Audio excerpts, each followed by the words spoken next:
എനിക്ക്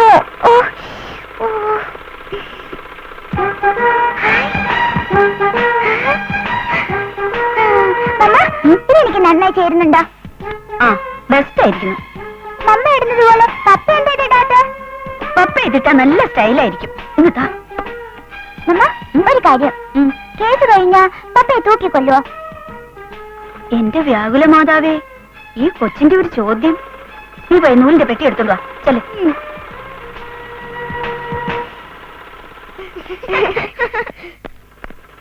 അമ്മ, ഞങ്ങൾക്ക് ഇനി 4 ദിവസം ക്ലാസ് ഇല്ല. 4 days ഹോളിഡേ.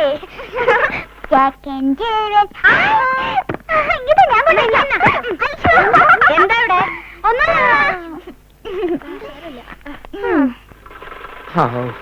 കിട്ടിയോ? അയ്യോ, ഇത് ചുവപ്പാണല്ലോ. എന്നതാ നീ ഉദ്ദേശിച്ച ചുവപ്പ് പോലുള്ള കറുപ്പാണോ? അയ്യോ അല്ല. ഓ, എനിക്കിത് വയ്യ. നീ എന്നെ വാങ്ങിച്ചോണ്ടാ മതി. ആ, എന്താടാ മക്കളെ, നിങ്ങളെ നേരത്തെ വിട്ടോ? ആ, അതുകൊണ്ട് പാഠപുസ്തകം അടുപ്പിലിട്ട് ഇരിക്കരുതേ. ആ, ദാ ജിലേബി.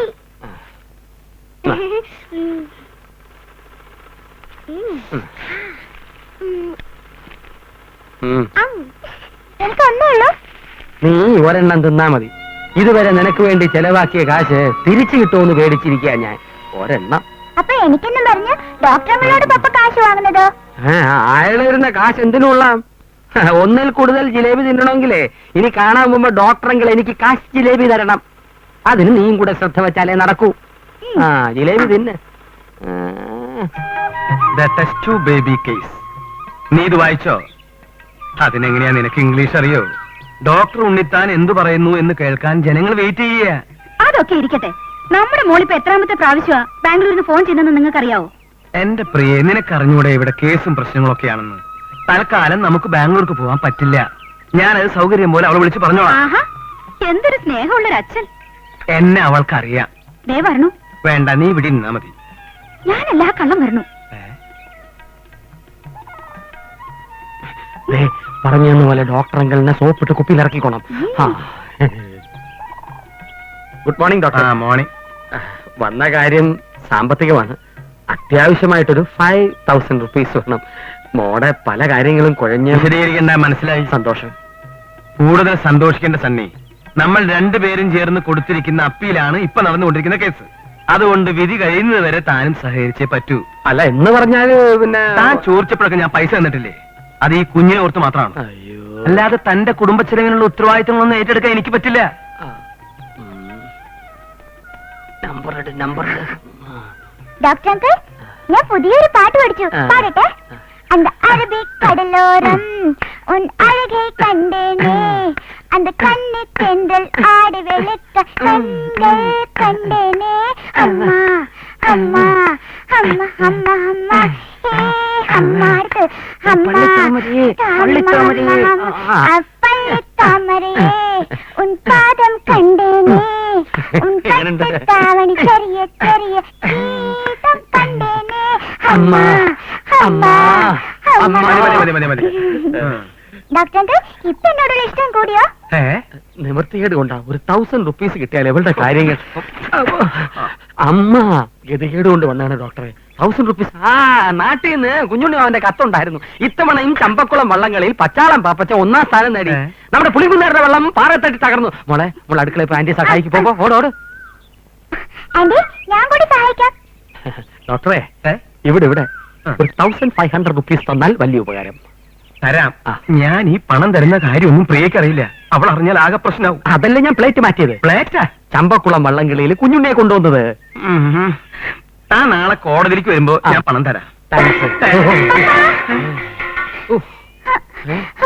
ഇവിടെ നിന്ന് കുഴപ്പം, നമുക്ക് വേഗം പോവാം. നാളെ കോടതി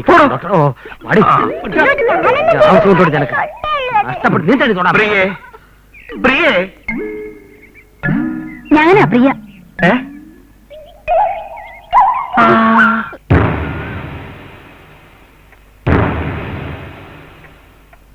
കോടതി മുമ്പാകെ സത്യമേ ബോധിപ്പിക്കൂ, സത്യമല്ലാതെ മറ്റൊന്നും ബോധിപ്പിക്കില്ല. ഡോക്ടർ ഉണ്ണിത്താൻ, വൈദ്യശാസ്ത്ര രംഗത്തെ പ്രതിഭാതനായ അങ്ങയുടെ സ്തുത്യർഹമായ സേവനത്തിനിടയിൽ സംഭവിച്ചു പോയ ഒരു തീരാക്കളങ്കമായി താങ്കൾ ഇതിനെ കാണുന്നു അല്ലേ? നിങ്ങൾ ഉദ്ദേശിക്കുന്ന തീരാക്കളങ്കം എന്താണെന്ന് എനിക്ക് മനസ്സിലായില്ല. ഇൻവിട്രോ ഫെർട്ടിലൈസേഷൻ എന്ന പ്രക്രിയ നടത്തുന്നതിനിടയിൽ താങ്കൾക്ക് പറ്റിയ കൈപ്പിഴയെ കുറിച്ചാണ് ഞാൻ പറഞ്ഞത്. No, this statement is absolutely wrong. എന്റെ ഇത്രയും വർഷത്തെ സേവനത്തിനിടയിൽ ഇത്രയും ശ്രദ്ധയും താല്പര്യവും എടുത്ത് ചെയ്ത ഒരു പ്രവൃത്തി വേറെ ഉണ്ടായിട്ടില്ല. ഞാൻ തറപ്പിച്ചു പറയുന്നു, ഇതിൽ യാതൊരു വിധത്തിലുള്ള പാകപ്പിഴയും നടന്നിട്ടില്ല. കോടതിക്ക് വ്യക്തമാകാൻ താങ്കൾ അതൊന്ന് വിശദീകരിക്കാമോ? തീർച്ചയായും. മറ്റൊരു കുഞ്ഞിനെ ദത്തെടുക്കുന്നതിന് പകരം സ്വന്തം ചോരയിൽ പിറന്ന കുഞ്ഞിനു വേണ്ടി വിജയകുമാർ ശശികല ദമ്പതിമാർ ടെസ്റ്റ് ട്യൂബ് ബേബി എന്നെ നിർദ്ദേശത്തിന് സമ്മതിച്ചു. വിജയകുമാറിന്റെയും ശശികലയുടെയും കുഞ്ഞിനെ ഗർഭത്തിൽ സ്വീകരിച്ച് പ്രസവിക്കാൻ തയ്യാറായി മുന്നോട്ട് വന്ന ചുരുക്കം സ്ത്രീകളിൽ ആരും തന്നെ മെഡിക്കലി ഫിറ്റ് ആയിരുന്നില്ല. അങ്ങനെ ഇരിക്കെയാണ് സണ്ണിയുടെ വരവ്. പരസ്യം തെറ്റിദ്ധരിച്ച് രക്തമോ കിഡ്നിയോ ദാനം ചെയ്യാനാണ് അയാൾ വന്നത്. കാര്യം വ്യക്തമായപ്പോൾ ശ്രമിക്കാം എന്ന് പറഞ്ഞ് മടങ്ങി. പിന്നെ സണ്ണി വന്നത് പുതിയൊരു ആശയവുമായിട്ടായിരുന്നു. Good morning doctor. മോർണിംഗ്. ഡോക്ടറെ കണ്ട് ചില സംശയങ്ങൾ ചോദിച്ച് മനസ്സിലാക്കാമെന്ന് കരുതി. വരൂ, എന്താണ് നിങ്ങളുടെ സംശയങ്ങൾ? ഡോക്ടർ പറഞ്ഞതനുസരിക്കാൻ ഏതെങ്കിലും ഒരു സ്ത്രീ തയ്യാറാവുന്നുവെങ്കിൽ അത് അവർക്കൊരു നാണക്കേടാവില്ലേ? സണ്ണി, താൻ വിചാരിക്കുന്നത് പോലെയല്ല കാര്യങ്ങൾ. കുഞ്ഞിനെ പ്രസവിച്ചു കൊടുക്കുന്ന സ്ത്രീ മറ്റേ ദമ്പതികളെ കാണുക പോലും വേണ്ട. ഒരു വിധത്തിൽ പറഞ്ഞാൽ രക്തദാനം, നേത്രദാനം ഇതൊക്കെ പോലെയാണ്. ഇപ്പൊ ക്ലിയർ ആയോ? ആയി. മറ്റ് സ്ത്രീകൾ ആരും സമ്മതിക്കാതായപ്പോ ഞാൻ എന്റെ ഭാര്യയുടെ ഈ കാര്യം ഒന്ന് സൂചിപ്പിച്ചു നോക്കി. എന്തായിരുന്നു അവരുടെ പ്രതികരണം? കുഞ്ഞുങ്ങളില്ലാത്ത ഒരു സ്ത്രീക്ക് വേണ്ടി മറ്റൊരു സ്ത്രീ അങ്ങനെ ചെയ്യുന്നതിൽ തെറ്റില്ലെന്നാണ് അവളുടെ അഭിപ്രായം. അതൊരു അനുകൂലമായ പ്രതികരണമാണ് മിസ്റ്റർ സണ്ണി. ആഹാ. നിങ്ങൾ ഭാര്യയെ പറഞ്ഞ് സമ്മതിപ്പിക്കുകയാണെങ്കിൽ തീർച്ചയായും അതൊരു പുണ്യമായിരിക്കും. ഞാനൊന്ന് ശ്രമിച്ചു നോക്കാം. ആദ്യം സണ്ണിയുടെ ഭാര്യ മെഡിക്കലി ഫിറ്റ് ആണോ എന്ന് നോക്കണം. ഞാൻ എന്തെങ്കിലും കാരണം പറഞ്ഞ് അവളെ ഡോക്ടറെ അടുത്ത് കൊണ്ടുവരും. ഡോക്ടർ അവളോട് കാര്യങ്ങൾ പറഞ്ഞ് മനസ്സിലാക്കണം. പിന്നെ പ്രതിഫലത്തിന്റെ കാര്യമൊന്നും ഇതുവരെ സംസാരിച്ചില്ല. നിങ്ങൾ എത്രയാണ് പ്രതീക്ഷിക്കുന്നത്? ഒരു ജീവകാരുണ്യ പ്രവൃത്തി എന്ന നിലയിൽ ഒരുപാടൊന്നും ചോദിക്കുന്നത് ശരിയല്ല. എങ്കിലും എന്റെ ഭാര്യ മെനക്കെടുകയല്ലേ, 1,00,000 രൂപയെങ്കിലും മോശമല്ലാത്തൊരു തുക ഞാൻ വാങ്ങിച്ചു തരാം. ആദ്യം മിസ്സിസിനെ ഹോസ്പിറ്റലിൽ കൊണ്ടുപോവാ. ഒരു ചെക്കപ്പ് ചെയ്യട്ടെ. അതെ.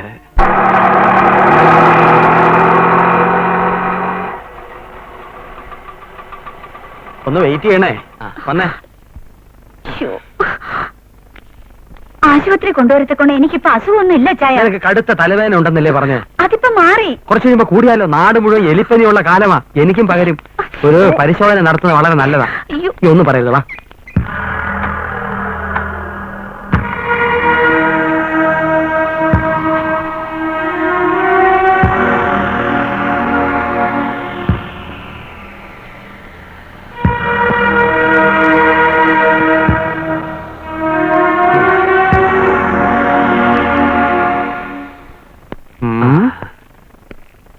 Medically fit. 100% അവർ യോഗ്യ. ഇനി ബാക്കി കാര്യങ്ങൾ പറഞ്ഞു മനസ്സിലാക്കി സമ്മതിപ്പിച്ചെടുക്കണം. അത് ഞാൻ ഏറ്റു. ഡോക്ടർ ധൈര്യമായിട്ടിരിക്കും. ഞാൻ ഇപ്പൊ അവിടെ പോവാൻ പാടില്ല. പോണില്ല.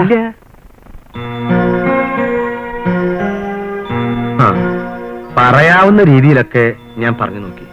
പക്ഷേ ആ സ്ത്രീ സമ്മതിക്കുന്നില്ല. അയ്യോ, അപ്പൊ നടക്കില്ലെന്നാണോ? കുഞ്ഞുങ്ങളെ വളർത്തേണ്ടത് എങ്ങനെയാണെന്ന് പഠിക്കാൻ ശശി ഇപ്പൊ തന്നെ 7-8 പുസ്തകങ്ങളൊക്കെ വാങ്ങി പഠിത്തം തുടങ്ങിക്കഴിഞ്ഞു. നിരാശപ്പെടാനുള്ള സമയമായിട്ടില്ല. നമുക്ക് അന്വേഷണം തുടരാം. കുട്ടികളില്ലാത്തവരുടെ ദുഃഖം മനസ്സിലാവുന്ന ഏതെങ്കിലും ഒരു സ്ത്രീയെങ്കിലും ഉണ്ടാവില്ലേ ഈ നാട്ടിൽ? ഞാനിന്ന് പറഞ്ഞോട്ടെ വിജയേട്ടാ, നമുക്ക് ആ സ്ത്രീയെ കണ്ടെന്ന് സംസാരിച്ചാലോ? ശരിയാ. ഒരുപക്ഷെ ശശിയുടെ വേദന മനസ്സിലാക്കാൻ ആ സ്ത്രീക്ക് കഴിഞ്ഞേക്കും. കൊള്ളാം, ആ ഐഡിയ തിരക്കിടില്ല. സെലീന ഒന്നുകൂടെ ആലോചിച്ചാൽ ചിലപ്പോ ഞാൻ അവർക്ക് ഒരുപാട് ആശ കൊടുത്തുപോയി. ഒക്കെ ശരിയായിരിക്കാം. പക്ഷേ ഡോക്ടർ, ഞാനൊരു സാധാരണ സ്ത്രീയാണ്. ഇത്തരത്തിലുള്ള ഒരു കാര്യം ചെയ്യാനുള്ള പക്വതയൊന്നും എനിക്കില്ല. എന്റെ വീട്ടുകാരോ നാട്ടുകാരോ ഇതറിഞ്ഞാൽ അവരുടെ ചോദ്യങ്ങൾക്ക് മറുപടി പറയാൻ എനിക്കാവില്ല. ഇപ്പൊ ഇതിന് സമ്മതം മൂളി എന്റെ ഭർത്താവ് പോലും നാളെ മറ്റൊരാളുടെ കുഞ്ഞിനെ ചുമന്നവളെന്നും പറഞ്ഞ് എന്നെ കുറ്റപ്പെടുത്തും. കുട്ടി, ഇതാദ്യമായി നടക്കുന്ന ഒരു സംഭവമല്ല. വൈദ്യശാസ്ത്ര രംഗത്ത് ഈ പരീക്ഷണം ഇതിനു മുമ്പ് പലയിടത്തും പലവട്ടവും നടന്നിട്ടുണ്ട്. ആ ഉപകാരം ചെയ്തു കൊടുത്തവരെല്ലാം ഇന്ന് സന്തോഷത്തോടെ സമൂഹത്തിൽ മാന്യമായി ജീവിക്കുന്നുണ്ട്. പക്ഷേ എനിക്ക് വയ്യ. സെലീനെ, ഈ ഉപകാരം നീ ചെയ്തു കൊടുത്താൽ അതൊരു വലിയ പുണ്യപ്രവൃത്തി ആയിരിക്കുമെന്നാണ് എനിക്ക് തോന്നുന്നത്.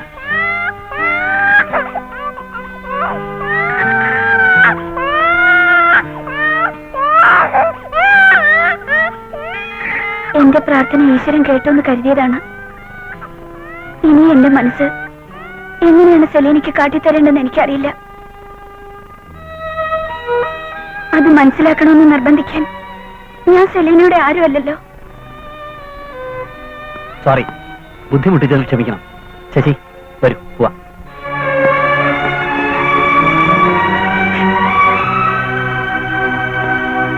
ഇവിടെ നിന്ന് ഇപ്പൊ ഇറങ്ങിപ്പോയ ആ സ്ത്രീ ആവശ്യപ്പെട്ടത് വേറൊരു സ്ത്രീക്ക് മാത്രം ചെയ്യാൻ കഴിയുന്ന, ദൈവത്തിന് പോലും ചെയ്യാനാവാത്ത ഒരു ദാനമാണ്. ഒറ്റ വാക്കിൽ നിങ്ങൾ അത് നിഷേധിച്ചു. ഒരു സ്ത്രീയും ഇത്രയും ക്രൂരയാവാൻ പാടില്ല. ക്ഷമിക്കണം, ഞാൻ അല്പം കൂടുതലായി സംസാരിച്ചു. Sorry for the disturbance. Sorry for everything.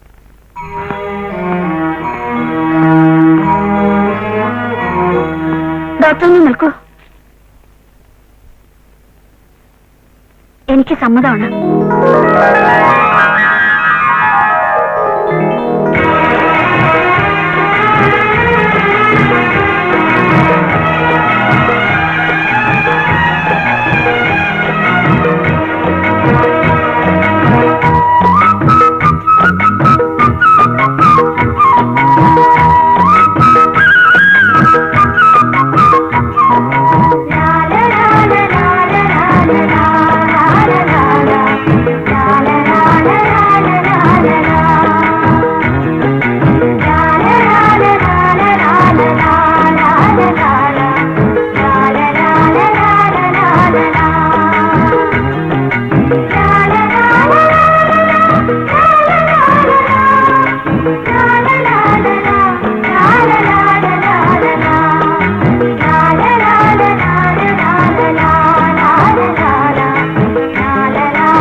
കുട്ടി, അമ്മയുടെ പൊന്നു, ഇനി മോക്കമ്മ പാല് തരാം. സ്വന്തം ചോരയിൽ ജനിച്ച രണ്ടെണ്ണ അട്ടപ്പാടിയിൽ ആദിവാസികളെ പോലെ ഇരുന്ന് കരയുന്നു. ഇതിനോട് മാത്രം നിനക്കെന്താ പ്രത്യേക സ്നേഹം? പൗഡർ ഇട്ടൊക്കെ മതി. പാപം പറയല്ലേ സണിച്ചായ? പിന്നെ നിന്റെ അപ്പൻ തന്ന ഉണ്ടല്ലോ ശ്രീധരമായിട്ട് രണ്ടോ ഒലക്ക. പാവം പറയരുത്. ഇന്ന് എന്താ ഇത്ര ദേഷ്യം? എങ്ങനെ ദേഷ്യം വരാതിരിക്കും? ആ ഡോക്ടറെ കണ്ട് പറയണം ഇനി 2 ദിവസം കൂടെ ബാക്കിയുള്ളൂ എന്ന്. സത്യം പറഞ്ഞാൽ ഇവളെ വിട്ടു പിരിയാൻ എന്റെ മനസ്സൊട്ടും സമ്മതിക്കണില്ല. എടീ, നീ മനുഷ്യനെ പൊട്ടം കളിപ്പിക്കരുത്. വെറുതെ കൊനഷ്ടാലോചിച്ച് എന്നെ കുഴി താക്കല്ലേ. ഇതിന്റെ വായിലോട്ടൊരു നിപ്പിളെടുത്ത് വെച്ചിട്ടുള്ള കഞ്ഞുവെള്ളം എന്താ ഞാൻ വായിലോട്ട് ഒഴിക്കട്ടെ. ആ അവിഞ്ഞ സ്വാമി കാണാതെ മുങ്ങി മുങ്ങി ഇപ്പൊ നടു പൊങ്ങാതായി. സ്വാമി വരണം വരണം. ഈ സ്വാമിക്ക് അധികം ആയുസില്ല. സ്വാമിയുടെ കാര്യം പറഞ്ഞപ്പോ നാവ് വായിലിട്ടതേ ഉള്ളൂ. താൻ എന്റെ കാശ് തരാതിരിക്കാനുള്ള എന്തോ പുതിയ പരിപാടി ആസൂത്രണം ചെയ്യാന്ന് കേട്ടുല്ലോ. ഓ സ്വാമി എന്തായി പറയണേ? സ്വപ്നത്തിൽ പോലും ഞാൻ അങ്ങനെ വിചാരിച്ചിട്ടില്ല. 2 ദിവസം കൂടി കഴിഞ്ഞാൽ അമ്മുവിന്റെ പേരിൽ ഞങ്ങൾക്ക് കിട്ടാനുള്ള ബാക്കി തുക കിട്ടും. ആ തുക കിട്ടിയാൽ ഞാൻ സ്വാമിയുടെ തുക തന്നിരിക്കും. ഇല്ലെങ്കിൽ എന്റെ ഭാര്യയുടെ പേര് സ്വാമിയുടെ ഭാര്യ കിട്ടോ. എന്താ സ്വാമിയുടെ ഭാര്യയുടെ പേര്? രുക്മിണി. നല്ല അസല് പേര്. ആ പ്ലേറ്റ് മാറ്റണ്ട. 2 ദിവസം നമ്മൾ കാക്കും. എന്നിട്ട് നടന്നില്ലെങ്കിലുണ്ടല്ലോ. നടക്കും സ്വാമി ധൈര്യമായിട്ട് പോ. ദൈവം സഹായിച്ചാൽ ആ കാശ് കിട്ടിയാൽ ഉടനെ ഒരു മാഞ്ചിയം എസ്റ്റേറ്റ് വാങ്ങി സ്വാമി അതിന്റെ മാനേജരാക്കും. മക്കദേവ, തിരുമൽ ദേവ, അത് നടക്കണേ. നടക്കും. നടക്കട്ടെ. സ്വാമി പോ. മാഞ്ചിയം വാങ്ങിക്കാനോടി കാശ്. മിസ്റ്റർ വിജയകുമാർ അല്പം കൂടെ വെയിറ്റ് ചെയ്യൂ. ഡോക്ടർ ബിസിയാണെന്ന് തോന്നുന്നു, ഞാൻ പറയാം. ശരി.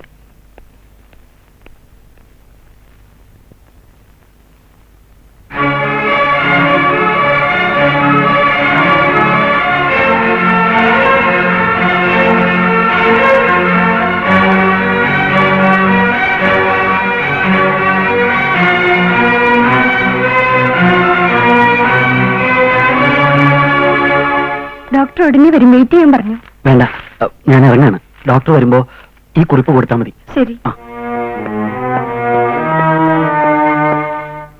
വിജയകുമാർ എവിടെ? ദാ ഇപ്പൊ അങ്ങോട്ട് പോയി. ഈ കുറിപ്പ് തരാൻ പറഞ്ഞു.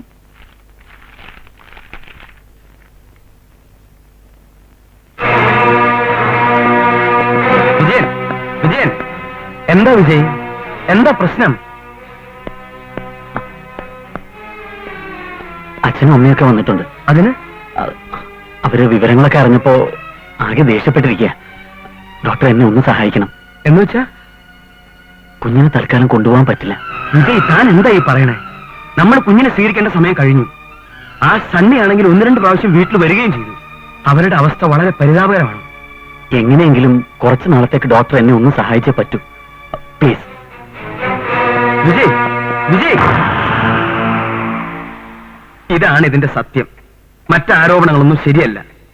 അതെല്ലാം മനഃപൂർവ്വം കെട്ടിച്ചമച്ചതാണ്. ബഹുമാനപ്പെട്ട കോടതിയോട് എനിക്ക് ഒന്നേ പറയാനുള്ളൂ.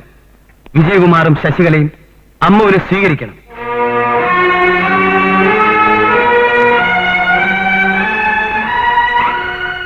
യുവർ ഓണർ, സംഭവങ്ങളുടെ ഒരു വശം മാത്രമേ ഡോക്ടർ ഉണ്ണിത്താനെന്ന് അറിയാൻ കഴിഞ്ഞിട്ടുള്ളൂ. ആയതിനാൽ മറുവശം കൂടി അറിയാൻ മിസ്റ്റർ വിജയകുമാറിനെ വിസ്തരിക്കാൻ ബഹുമാനപ്പെട്ട കോടതി അനുവദിക്കണം. യെസ്.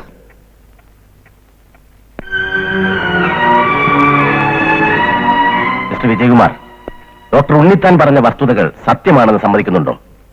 സമ്മതിക്കുന്നു. ഇത്രയധികം അഡ്വാൻസ് ആയിട്ട് ചിന്തിക്കുകയും അതനുസരിച്ച് പ്രവർത്തിക്കുകയും ചെയ്യുന്ന നിങ്ങളെപ്പോലൊരു വ്യക്തി അച്ഛനും അമ്മയും ദേഷ്യപ്പെട്ടു എന്നുള്ള ഒറ്റ കാരണം കൊണ്ട് ഇതിൽ നിന്ന് ഒഴിഞ്ഞു മാറാൻ ശ്രമിക്കുന്നതിൽ യുക്തി കാണുന്നില്ല. ശരിയാണ്. അത് മാത്രമായിരുന്നില്ല കാരണം. പിന്നെ ഞങ്ങൾ കുഞ്ഞിനെ കൊണ്ടുപോകാമെന്ന് തീരുമാനിച്ചിരുന്ന ദിവസത്തിന് 2 ദിവസം മുമ്പ്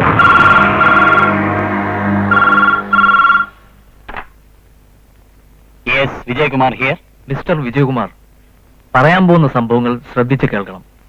വി വി ഹോസ്പിറ്റലിൽ ടെസ്റ്റ് ട്യൂബ് ബേബി സംഭവത്തിലൂടെ ജനിച്ച കുട്ടി നിങ്ങളുടേതല്ല. അതെ. നിങ്ങൾ എന്തായി പറയുന്നത്? സത്യമാണ് ഞാൻ പറയുന്നത്. നിങ്ങൾ വഞ്ചിക്കപ്പെടുകയാണല്ലോ എന്ന് വിചാരിച്ചപ്പോ വിഷമം തോന്നി. ഞാൻ നിങ്ങളുടെ ആരുമല്ലെങ്കിലും ഒരു സാധാരണ മനുഷ്യന് തോന്നുന്ന സഹതാപം കൊണ്ട് അറിയിച്ചെന്നേ ഉള്ളൂ. നിങ്ങൾ ആരാ? ഞാൻ ആശുപത്രിയിൽ ഒരു സ്റ്റാഫാണ്. കൂടുതലൊന്നും എനിക്കറിയില്ല. ആനന്ദ് നഗറിൽ താമസിക്കുന്ന നഴ്സ് ശാന്തമ്മയ്ക്ക് എല്ലാം അറിയാം.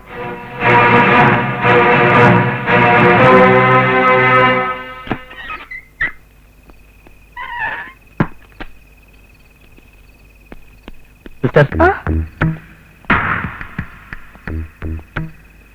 എന്താ? വളരെ പ്രധാനപ്പെട്ട ഒരു കാര്യം സിസ്റ്ററോട് ചോദിച്ചറിയാനാണ് ഞാൻ വന്നത്. എന്ത് കാര്യം? സെലീന് പ്രസവിച്ച കുഞ്ഞിനെ പറ്റി എനിക്ക് ചില സംശയങ്ങളൊക്കെ ഉണ്ട്. ഐ മീൻ, ആ കുഞ്ഞിന്റെ ജനനവുമായി ബന്ധപ്പെട്ട. അത് പിന്നെ പറയൂ പ്ലീസ്.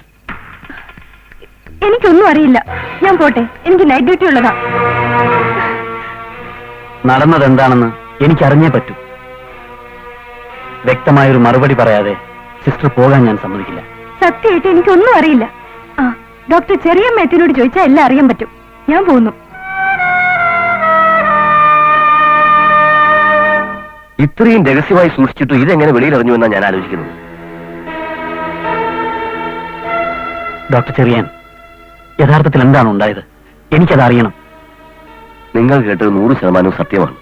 വിജയകുമാറിന്റെ സ്പേമും ശശികലയുടെ ഓവവും കൂട്ടിച്ചേർത്ത് സൈഗോട്ടാക്കുന്ന അവസരത്തിൽ ഞങ്ങൾക്ക് പിഴവ് പറ്റി. ടെമ്പറേച്ചർ മെയിന്റനൻസിൽ തകരാറുണ്ടായി. പിന്നെ ആശുപത്രിയുടെ പേരിന് കളങ്കം ഉണ്ടാകുന്ന ഭയന്ന് സ്പേം ബാങ്കിൽ നിന്നും അഡ്ജസ്റ്റ് ചെയ്ത് പകരം മറ്റൊരു ഭ്രൂണം സൃഷ്ടിച്ച് സംഭവം പൂർത്തിയാക്കി.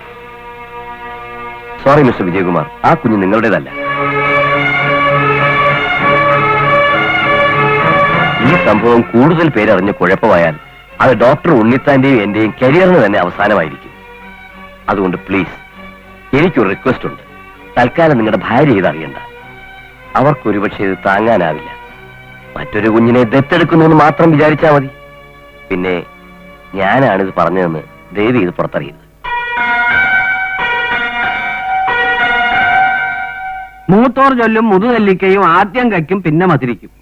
അനുഭവത്തിൽ നിന്ന് മനസ്സിലായല്ലോ. വിവരം ഇപ്പോഴേ അറിഞ്ഞത് നന്നായി. കുറെ കൂടി കഴിഞ്ഞിട്ടായിരുന്നെങ്കിലോ? എന്തിനാ സംശയിക്കണേ? ആ വിചിത്ര ജന്മം ഈ കുടുംബത്തിൽ ഒന്ന് കേറിയാ പിന്നെ നശിച്ചല്ല. മനസ്സിലായല്ലോ. ഇനിയെങ്കിലും എന്തെങ്കിലും തീരുമാനം എടുക്കുമ്പം വീട്ടിലുള്ളവരോടും കൂടി ഒന്ന് ആലോചിക്കണം.